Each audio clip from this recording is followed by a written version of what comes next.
Welcome to Film and Photographer Preservation and Collection Management, Master of Arts. We will begin with the session with a land acknowledgement. This is the land acknowledgement for the Toronto Metropolitan University. I'm going to read the acknowledgement. Toronto is in the dish with one spoon territory. The dish with one spoon is a treaty between the Anishinaabe, Mississaugas, and Haudenosaunee that bound them to share the territory and protect the land. Subsequent indigenous nations and peoples, Europeans, and all newcomers have been invited into this treaty in the spirit of peace, friendship, and respect. I encourage everyone to do a little bit of research and to learn more about the history of the land that we are occupying, and maybe to learn more about where you are at the moment. So the session will begin with a little bit introductions, and then the program overview. And the end, I will begin with the admissions and the funding. And the end, we're gonna have a quick Q&A session. Now I'm going to pass the mic to the graduate program director, Terry GV. Terry, over to you. Hi, everyone. So you have the team here on the screen, and I am on the top of that list. The second on the list is Heather Dayak, who's here with us and who will be the interim director for the first part of 2024. Heather, do you want to take over a bit? Well, I'd just like to say hello and excited to see you all here. Looking forward to conversations. Thank you, Heather. Thank you, Marisa, for turning your video on. It's great to see people. And on that list also, you'll find Kristen Adlock, who is the student and partner outreach coordinator. Kristen is an amazing person who couldn't make it tonight, but who is really working with the students and trying to direct them during the program. I can see that we have already switched slide, which is fine with me. No, Ellen, I mean, that's fine. Go to the next one. No. The next one is Ellen, who is the program administrative lead for our program.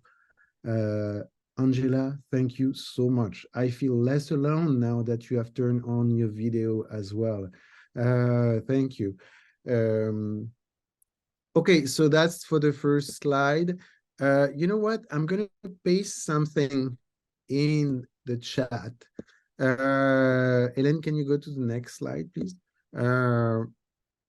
I pasted the links to the videos promoting the program. I'm assuming that all of you have watched these videos and you are here now to ask me questions or to ask us questions. And I'm also assuming that what you want is a point of view rather than an explanation of everything about the program that, again, I'm assuming that you've read about it. So I'm going to try to highlight some aspects of the program that I think, you know, are important and could be of interest to you. The first thing I want to say is I really think that the program is well balanced in terms of the theoretical approach and the practical experiences. By this, I mean you're going to have history of photography or history of film courses, but you will also have preservation courses where you will do boxes to preserve, you know, the cans for reels or to preserve albums of photograph. I think it's something which is very important and I would also say rare among the programs that are providing, you know, similar experiences. There are not that many, by the way. The second aspect is that we are always putting the objects at the center of everything we are doing. So if you are wondering what I mean by this, is that we study images coming from films or coming from photographs, but we are also studying their support, these images as objects. So photographs, not only the images that that the photographer are conveying, but also the fact that maybe they are postal cards, or they are posters, or they are gathered in an album, or it's a daguerreotype and not a number-type. These kind of details. I'm sure you understand why, right? I mean, in a program dealing with collection management, if we wouldn't put the object at the center of what we're doing, I don't know what else we should do. So I think that's the first reason. The second reason is also that we think that it's very important to always go back to primary sources to do research in history of film or in history of photography. We don't do research only from books and from written text. We always go back to the original and compare with the existing literature. As an example, we had this semester a course in history of photography in the second year that took place at the Art Gallery of Ontario. So no video projectors involved in that class. We were pulling, you know, the original objects from the vault at the AGO. So it was kind of an experience because we were indeed, you know, in touch with original objects, but we're also, you know, facing where these objects are preserved. You know, pulling an object from the vault of the AGO, it's not like pulling an object from the cupboard, you know, in your dining room. It has another value. It brings some context. It might even change the meaning of some of these objects and images. So this was the kind of thing that we've been doing in the program. And maybe the last thing before, maybe Ellen, you can switch slide. Okay, so this will, I mean, this is the curriculum for film, and you have the same in the next slide, which is for photography.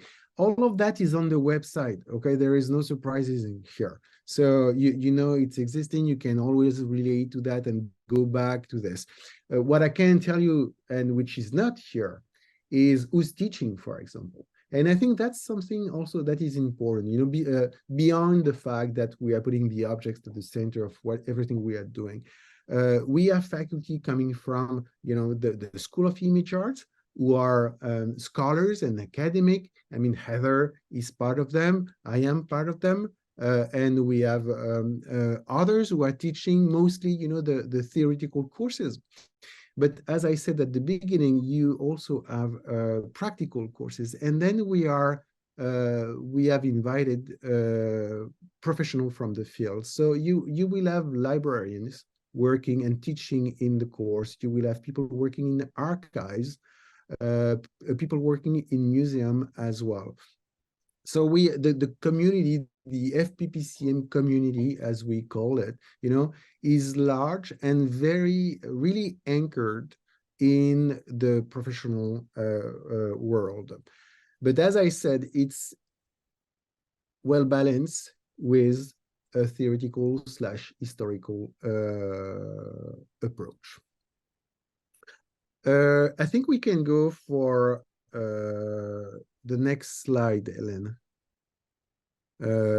So that's the equivalent photography for photography. And next slide, Ellen. Okay, there is something else I mean, that's very important. That's our Instagram account. I really suggest, I think I have a link also here if you want. I mean, it might be even faster. Oh, I mean, Daniel is faster than me. It's not auto promotion, but have a look, because that will give you a good sense of what we are doing. Our Instagram is run by students. So we have an editorial team, made of students who are fueling, our Instagram account. So it's kind of nice because it's really a view from the inside.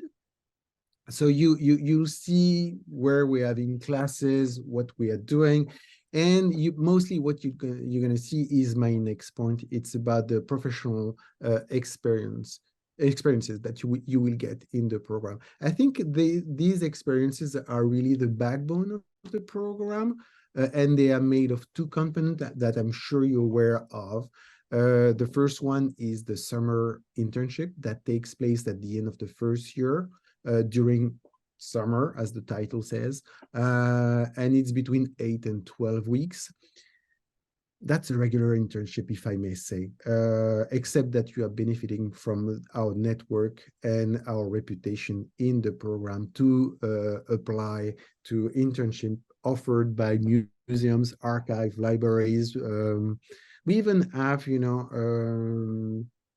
private collection and collectors who are looking for interns to work on their collection, and these experiences could be amazing. I remember students going to a private to a photographer's collection, and they had to organize the full collection. I think it's very, very interesting. It's really up to the kind of experiences you want to have.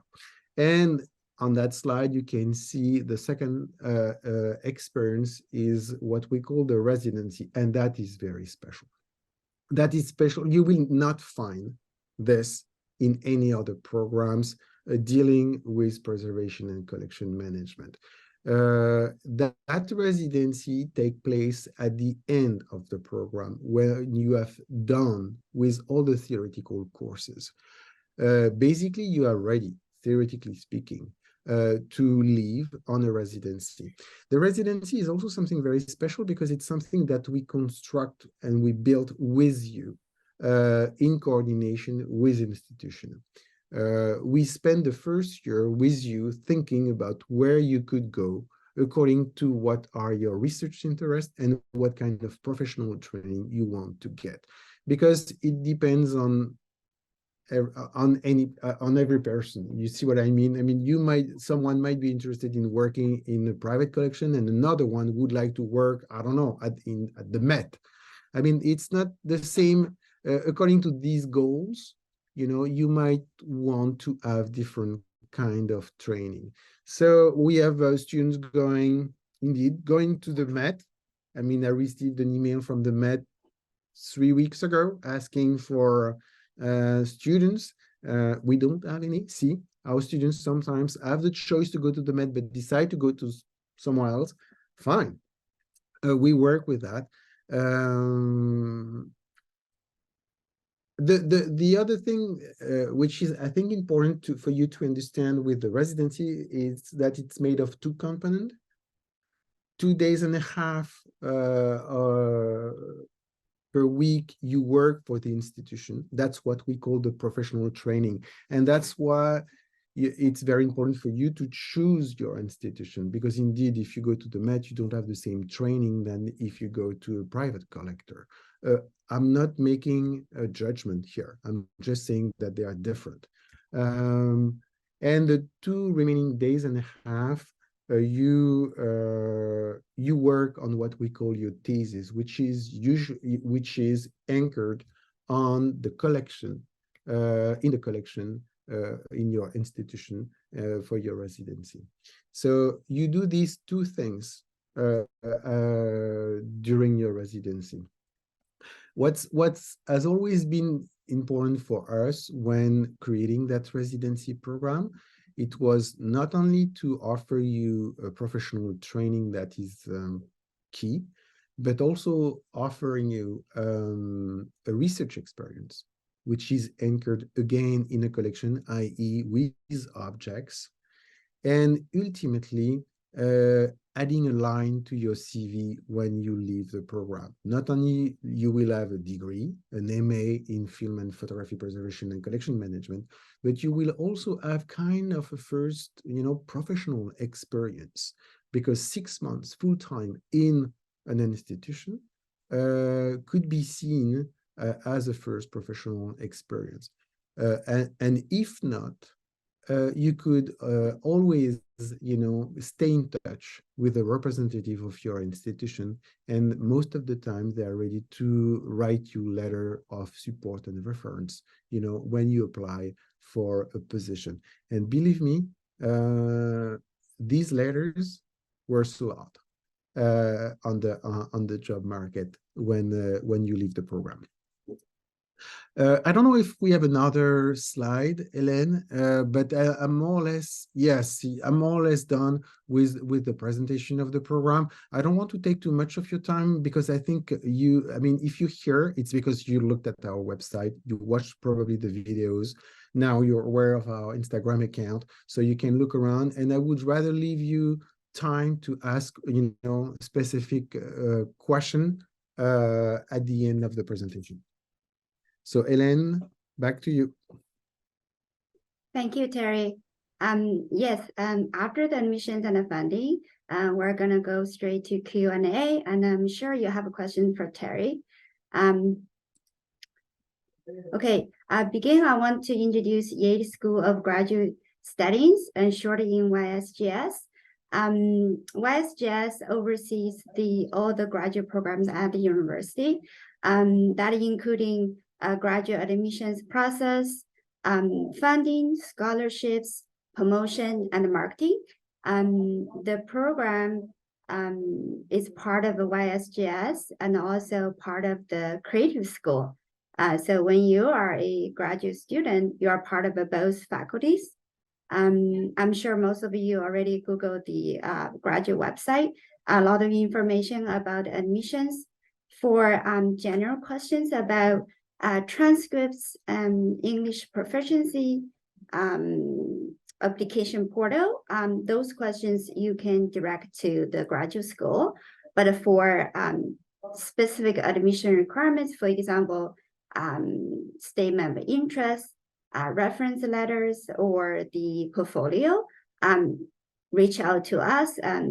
I'm sure you already know the program email address. Let's go to the application process. Application process basically is 2 steps. First, you want to begin with the Ontario University's Application Center, short in OYAC. This is a completely separate entity from the university. You want to submit your application here first.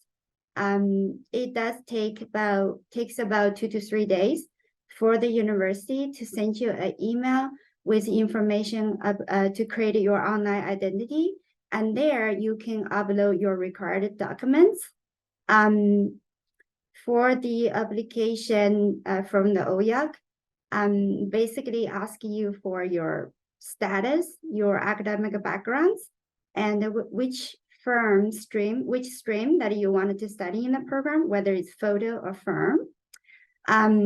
For the first consideration deadline is January 19, though this deadline is for both international and domestic. However, we also have the preferred deadline, which is December 10. The reason we have this deadline is international students need to apply for studying permit, and often studying permit takes time. So in the past, for 2023, we have the experience for a lot of international students couldn't receive studying permit in time. So that's why we have this preferred deadline. If you are an international student, I strongly suggest you submit your application by December 10. There are a lot of reasons behind this deadline, because shortly after the January 19, the review community members are going to review the first round of applications. So you want to submit your application by this deadline. Also, I want to stress out is if you submit your application on the OYAC in the week of January 19 or by January 19, just keep in mind it does take 2 to 3 days for you to receive email from the university to create your online identity. If you follow this the last week, leave everything to the last week, you might not able to make to the first round of the applications. Okay, let's talk about admissions requirements.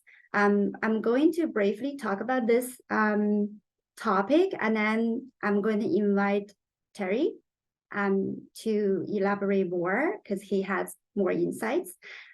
For the academic requirements, we're looking at the GPA 3.0 out of 4.33. This is a B based on university GPA.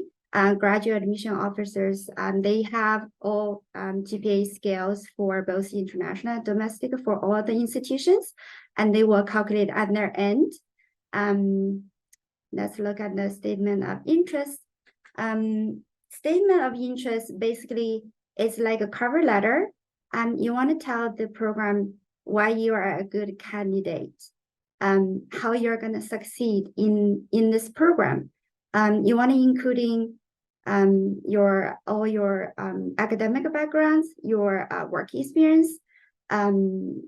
Maybe you have potential project proposal that you wanted to work on when you're in the program, and how you're going to relate all this once you successfully graduate from the program, and what are your career goals.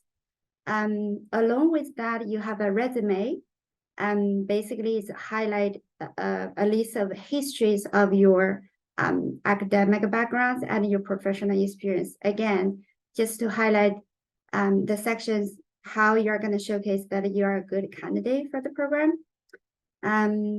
We do require 2 reference, preferably from academic, but we also understand some of you graduate a couple years already, and some of you might not able to reach out the professors and supervisors. So you can, in this case, submit 1 professional reference. One thing I want to stress out here is you want to make sure that you give a lot of time for your referees to write a polished reference for you. You want to reach out early and submit the application, apply on the OUAC early. So that way, it gives a lot of time for your referees. As you know, like Danielle mentioned, everyone is really super busy nowadays. How reference collect is when you submit an application on OYAC, you will have to provide referees information. The school graduate studies, they are going to contact referees directly, and they are going to receive an email with a link, and from there, they are going to submit the reference. So don't leave this to last minute, because even you submitted all the required documents, but if your reference are not there, your application is incomplete. When it's incomplete, it's going to set in the incomplete queue in the admission officer's portal, and then that way, nobody's going to review until we receive your references. So that's why you want to make sure that you have enough time to get your reference. Terry, do you want to share your insights about some subjects? Okay, I was muted, of course. Very, very quickly, starting from the bottom, I couldn't stress that out enough. Indeed, I mean, talk to your referent and your referent now. Okay, being on the other side, and receiving requests. And then believe me, I received one today. When you hear, oh, it's for tomorrow, you don't want to write that letter. You definitely don't want to write that letter. So I'm sharing that with you, okay? For me, what's good, it's really a minimum of 2 weeks, okay? A month is better. That's the first indication. Second, give something to your referee, something about you. Why are you applying? Okay, why this program is the one for you? Give something that they can talk about. I think that's something important. Don't forget to include your CV, because they will use your CV to drag some of your experiences and create the letter from that.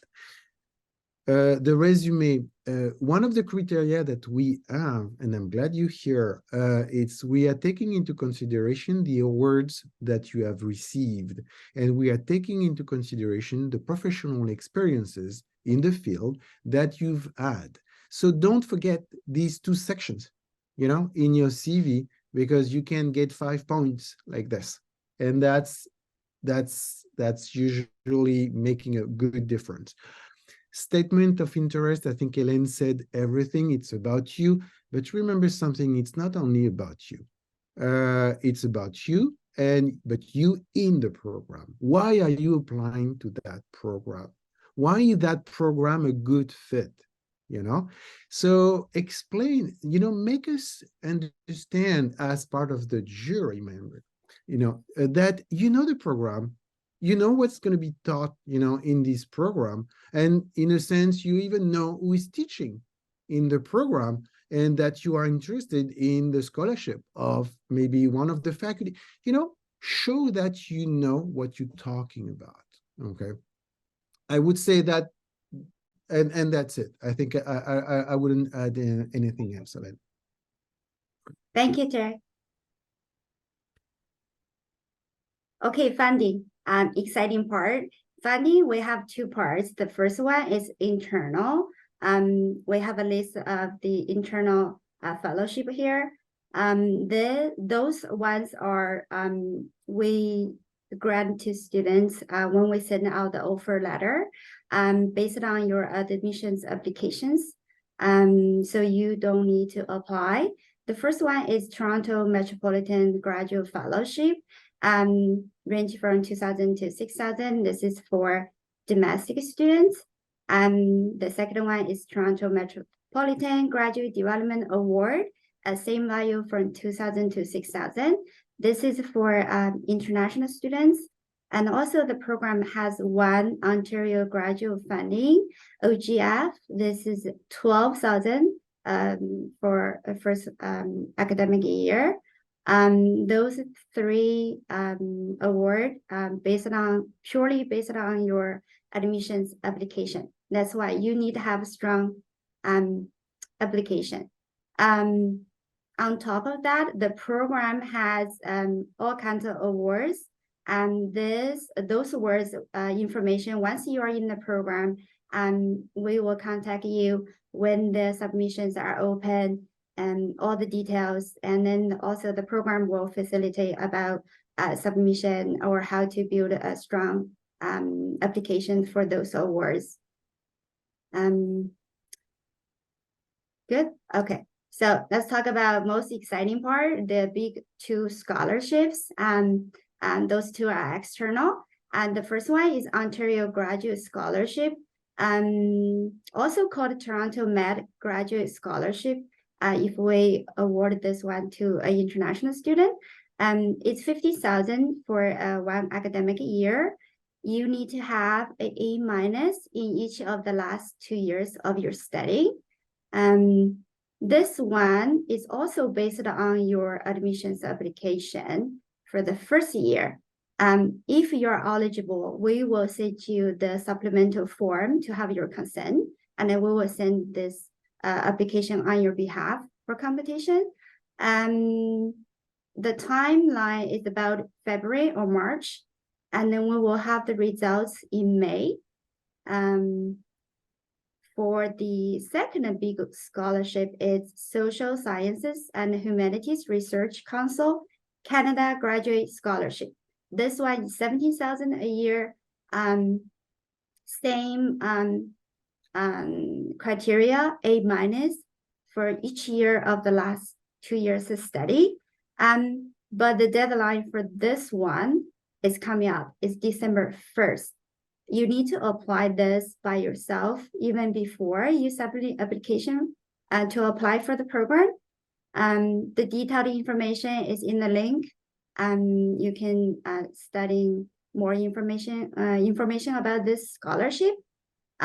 So for when you're in the program for the second year, the program will reach out to you to notify you whether you're eligible for the second year. And then the program also has the sessions and the resources there available to help you to build a strong application for the second year when you apply. Daniel, do you want to jump in? Did I miss anything? No, that's perfect. I think the important thing for the shirk right now is that if you're interested in coming in and you're able to put it together, your application, submit it. Because we normally, most of the people that receive the shirk are the students that are in first year going into second year. But this past year in one of our programs, we did have a couple receiving it right from the very beginning because they took that little bit of extra step of applying ahead of time. Because if you can submit your application, if you apply to the program, great. If you don't apply to your program, you change your mind, it's no loss, right? So submit your application if you can to the shirk. It is $17,000 that you could potentially get, and that pretty much covers tuition and everything else. So make sure you take a look at the link in there. Thanks, Lynn. Thank you, Daniel. Yeah, so Q&A session right now. Feel free to type your question in through the chat or Q&A, or just open your mic and ask questions directly. So we've been moving from Los Angeles there. Do you have student housing? And does my partner, can she also move to Canada? So your question is, does the university offer housing? Yeah. Yes, we do. I just put the link on the chat for you guys. Okay, Daniel, it's really quick. Thank you. Yeah. So check the link in the chat, and then you will see a lot of details about the housing. I remember we have 3 major locations just around the campus. I think your question has the second part, right? Yes. Does my spouse is able and my son are able to migrate with me? I think that is more a question for immigration consultants. Okay. We have, can they also talk to Danielle? Can they also talk to student support when they are not even a student at this stage? Yes, yeah. So the best place to be, and I'll search for the link in a second. I'll put it in the chat. So for any questions to do with study permits, visas, moving to Canada, those kinds of things, we can't, as part of the university, we can provide that information legally. So it's the best for you to contact our international student support team, because they have taken the training and the courses, and they know the proper information in terms of that kind of stuff for visas and all those different kinds of processes. So make sure, I'll put the link in the chat in a second, and reach out to them directly. I know in the past, just from general experience, I've seen people that come in with their spouses and children and stuff like that. Exactly how they did that, not 100% sure. That's where international student support will be your best option to connect. And in terms of housing, when you contact housing, make sure after you talk to international student support, reach out to housing and connect with them as well, how that situation would work in terms of family and kids and stuff like that, just to make sure that you don't end up with any surprises when you arrive. Okay, thank you. You're welcome. Okay, I'll go. First, I want to say thank you for hosting this session. I think it's such a fascinating course. And yesterday I watched the one you did last year, so it was nice to compare and contrast the information. But yeah, so my question is, what is like the maximum number of students that are accepted into the program? And also, because it is such a niche program, do you get a lot of applicants, like an overwhelming number of applicants to the program? We try to take 18 students per year. And we try to have the same numbers of students in the film stream as in the photo stream. That's the goal. It doesn't happen like this, every year. I mean, it of course it depends, and sometimes you have more applicants, for a stream than another. How many applicants do we have? I would say that we take 1 out of 3 applicant. Indeed, it's a very niche program. When you make, the move of attending an info session like this, it's most of the time you are already decided, because you had to find us, you had to look at the videos, and then you hear it's indeed, it's very niche. It's a unique program, in the world. In photography, that's the only program existing like this. And in film, it's not the only program, but that's definitely the only program with the residency program that is the backbone of everything we're doing here. Am I answering your question, Thomas? Yeah, you answered it perfectly. And yeah, I love what you said about how it's such a, like, it's like how do you say? It's one of a kind program. And I think that's so amazing. And also it's really fun to meet like-minded people who have like similar interests in such a, like you say, niche and specific program. I think it's really, really fascinating. So I'm really excited to apply. I'm sure you've heard, in one of the video, we have Paul Ross with the director of the Image Center, which is something, I don't know if you've heard about the Image Center, but it's a museum which is on the campus. So we can see the Image Center just behind Daniel right now. It's a museum dedicated to photography, which is, in the same building. Anyway, Paul is talking about the program, and I think I remember that I was conducting the interview with him, and he was very sincere when he said, I want to say that everywhere I go, I see a PPCM alumni. And that's true. When you travel and do research in collections, when you go to museum, most of the time now, you would meet an alumni of the program. And I'm saying this, organizing an alumni reception early December, and we've sent 400 invitations, and people now indeed are everywhere, and not only in Canada or other states. And I'm going to stop here. Marisa, you have a question?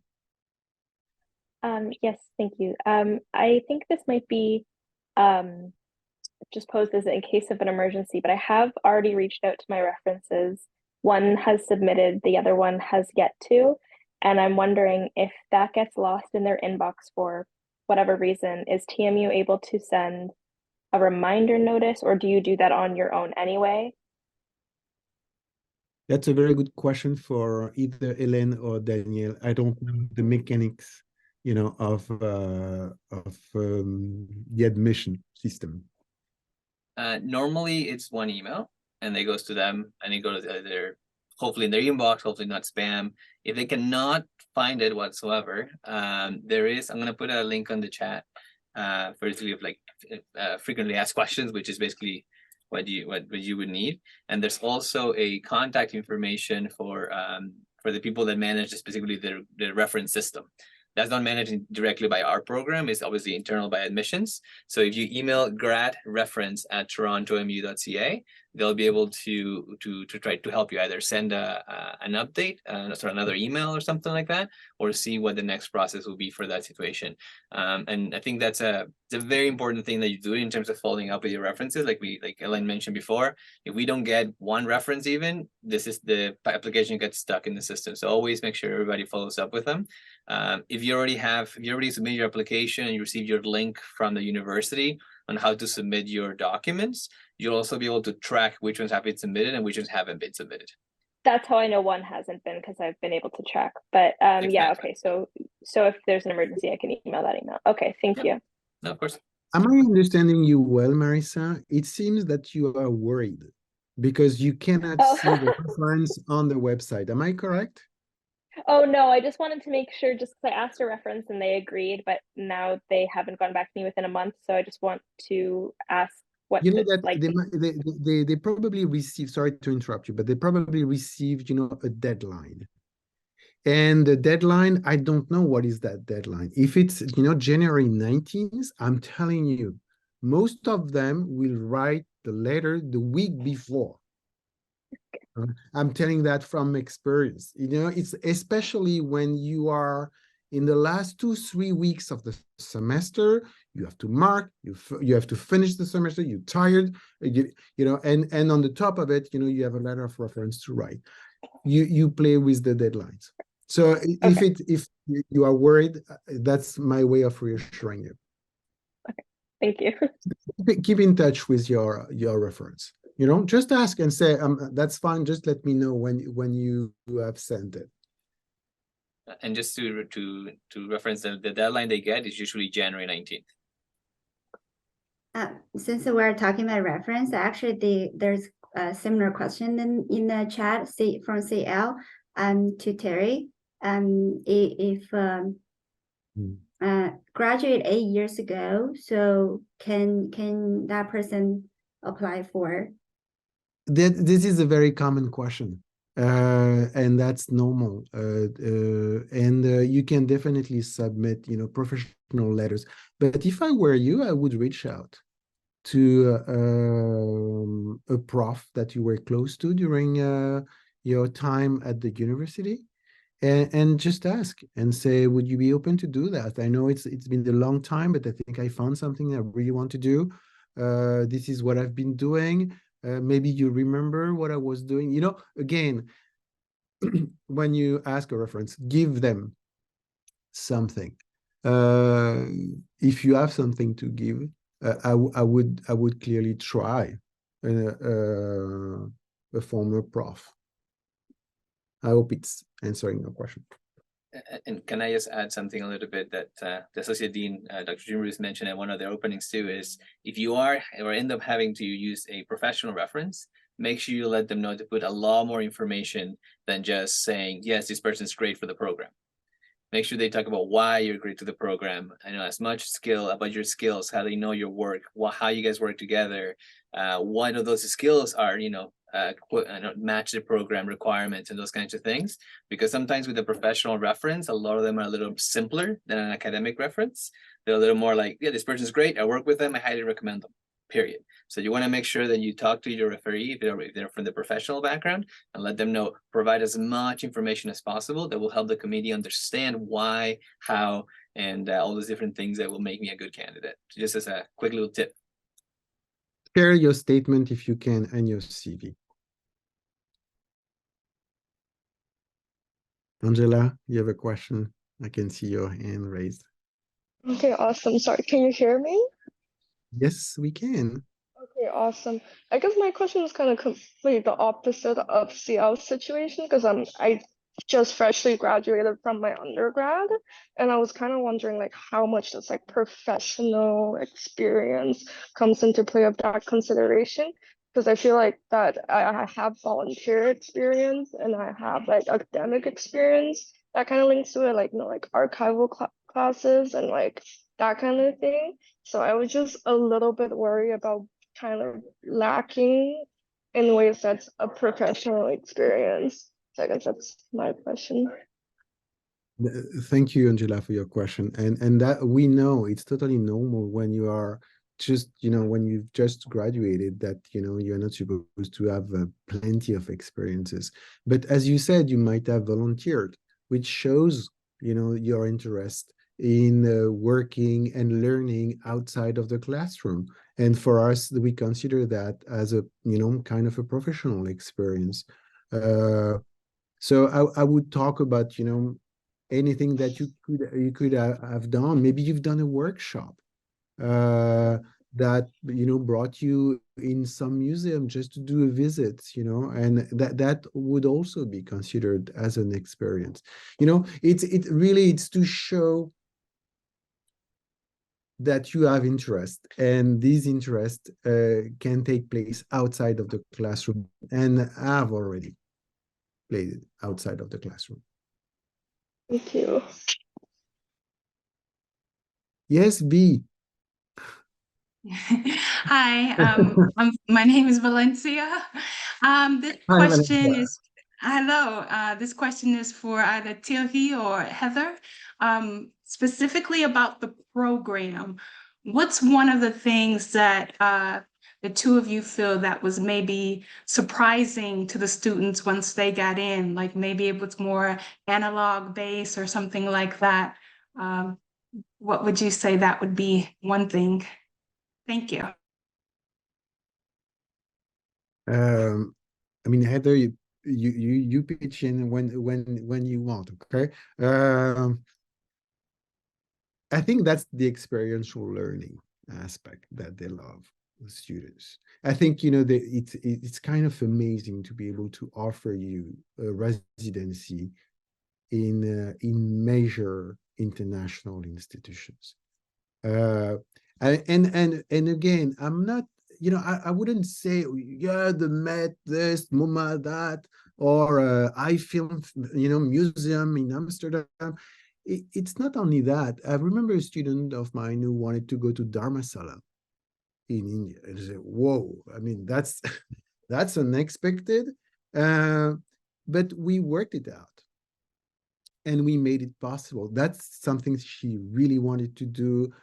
She was very involved in the Tibetan, you know, community, and she wanted to work with a special collection. She found an amazing subject there. It was a shoebox with written on it, "not important," you know, and that was the subject of her. That was just amazing, and so everything went well. So I think it's.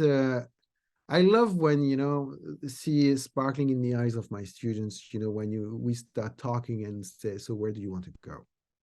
And let's try to make it happen. I would say that's the first thing. The second thing is that working with objects. I mean, I meant what I said, you know, when you teach a class in a museum and you say, okay, so you want to talk about Thomas Struve? Okay, so let's pull an image. And then you have an image which is 2 meters by 3 in front of you. And you say, oh, do you understand now the tableau form concept? Because it's just here, you know? So that is kind of, you know, magical. And when you are able to compare objects and say, you understand now why objects are, you know, important, how they could be different, you know, in photography, you know, comparing a magazine with a Thomas Struve, you know, print and framed at the AGO, at the Art Gallery of Ontario, you know, that's telling. It's also very telling about what the institutions are collecting, and say, why do we find a magazine, you know, in the museum dedicated to fine arts, you know? That's the beauty of photography and film. You know, they bring a mess in museums. You know, they don't know what to do with that, and I love that. Am I answering your question? Absolutely, thank you. Okay, great. I would just echo what Thierry has said, that I think the students are surprised at how exciting it is. I mean, they anticipate that. It's just part of the reason they apply to the program. But then in practice, to actually have encounters with these images and images as objects, and especially, you know, at a time when we're becoming so removed, you know, increasingly in image culture, right? So that I think that is incredibly refreshing, and it's filled with surprises. I also would say that students sometimes have a particular you know, expectation of what they think they're going to really love. So the kind of institution they think they want to work with, for example, in their internship in advance of their residency, and then they are surprised that, well, actually, that experience leads me to think that perhaps I want to work with a smaller or a private collection. Perhaps a larger institution is not where I want to be, or vice versa. And I think it's really unique to be able to have the possibility of trying on those different experiences in a practical sense in the program. So I think that that's something that the students really, really value. Thank you. I think there No is more questions? no, there is one in the Oh, chat. there's one, yes. About how closely how closely related is the program to curatorial work? Well, I mean, thank you very much for asking that question, Devin, because I think it's very important to flag that we are not training curators, because there is no program training curators, to be honest. I mean, if you want to become a curator, you will need more than an MA. So our MA, is a good stepping stone. That's what I would say. We train students to be collection managers and preservationists. Okay, that's not the same thing than curator. To become curators in photography, now for most of the position, you need a PhD, and we have students who've done PhDs. Jessica MacDonald, who is the curator of photography at the Harry Ransom Center in Austin, and what a collection! This is the collection having the first photograph in the world. She did the program and did the PhD after. So I think it's good. It's a great question. One of the things I'm the most proud of, having worked in the program for years, is to have never nurtured frustration about that. I don't want you to think that you will become curators after 2 years in our program.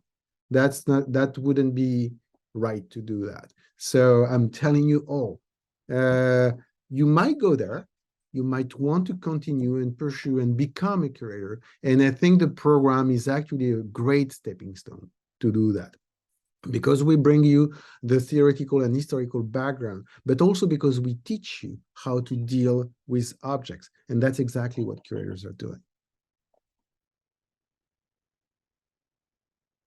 Jeff, you have a question?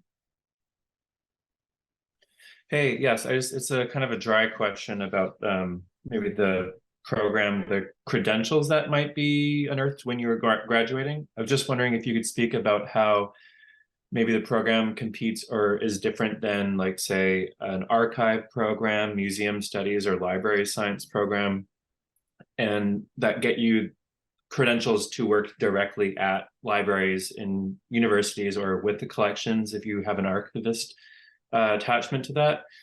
And how does the experience kind of leverage you for future employers? Okay, that's I'm going to try to be concise.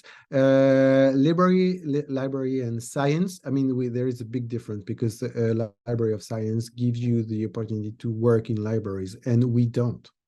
Okay, that's a big difference. Even though they are not teaching you how to deal with photograph and film, that's the big thing. Why that program over a museum studies program?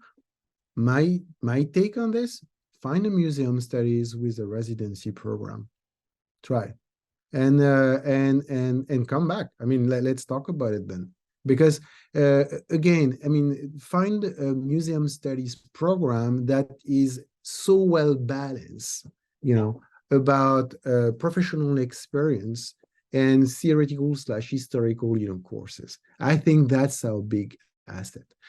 Now, the competition is fierce. I won't lie to you. I mean, even with the degree, the competition is going to be fierce.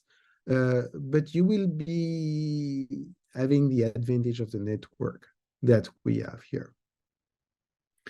And we can, we work with you to make you achieve your goals. And your goals might be very different from another student's. Maybe you want to work in a local archive, community centered here in Toronto, or in your town, wherever you are living. Well, I mean, we will try to, you know, to build that path with you, with your internship placement, and you with your residency placement, and with your thesis that you will develop. So that's what we are offering. I mean, we are we are tailoring, you know, the program to each student. I would say, I think it's not a lie to say that. We are very attentive to what you want to do, and we work hard. I'm telling you, we work hard to give you the experiences uh, uh, that you might want.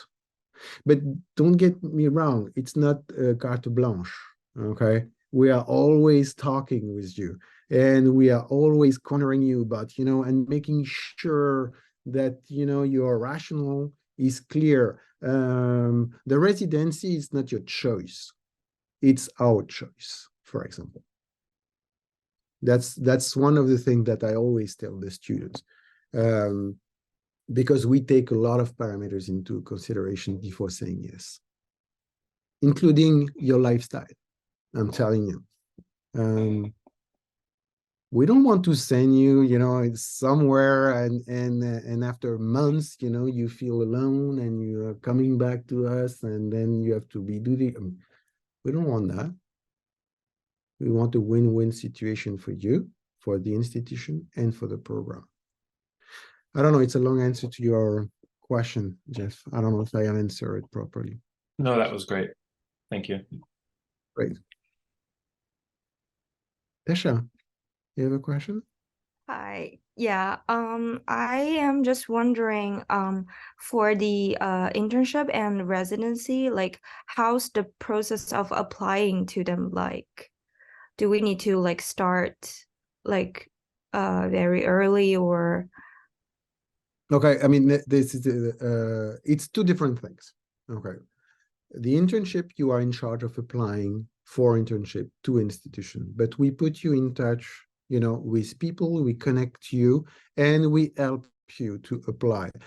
We look at your CV, we look at your letters that you will be writing, but it's up to you. That being said, we have a course which is internship/residency, during which you meet, you know, not every week, but every 2 or 3 weeks on a regularly basis to just discuss, you know, what you want to do as an internship and what you want to do as a residency. And most importantly, we work with you to coordinate the two. Why do you want to go in an archive for your internship and again in an archive for your residency? Maybe you have a good rationale, but you will try that rationale, okay? Or maybe you will bring something else and say, have you considered, you know, working in a museum for your residency? Because like this, when you leave the program, you have an experience in an archive and an experience in a museum. Oh no, because you want to work in an archive, so you want 2 experiences in an archive. Okay, fair enough, okay? So you apply for, you take the lead to apply for your internship with our support. Okay. For the residency, it's a long conversation that we are having with you up to the end of your first year, when we help you develop a center of interest in terms of research, when we make you think about the kind of professional training you would like to have. And finally, let's say that, you know, at the end of the winter semester of the first year, we sit with you and say, so, okay, so what are the 3 options that you are considering? And tell us why. And then we measure how prepared you are. And sometimes, you know, we send you back to home and with some homework to do, like, you know, looking up, you know, some institution, knowing what they are doing, what they have in the collection. I mean, you know, doing the work. And then we meet again, and we make sure that also you have the financial support to do, you know, your residency. So basically, to answer your question, you take the lead for your internship, we take the lead for your residency. But of course, it's always a dialogue between everybody. Is that okay as an answer? Yeah. Thank you so much. All right. Thank you, everyone, for joining us. And then we look forward to thank you for receive your coming. applications. Thank you, Terry, Heather, Daniel. Thank you, everyone. Take care. Bye. Bye.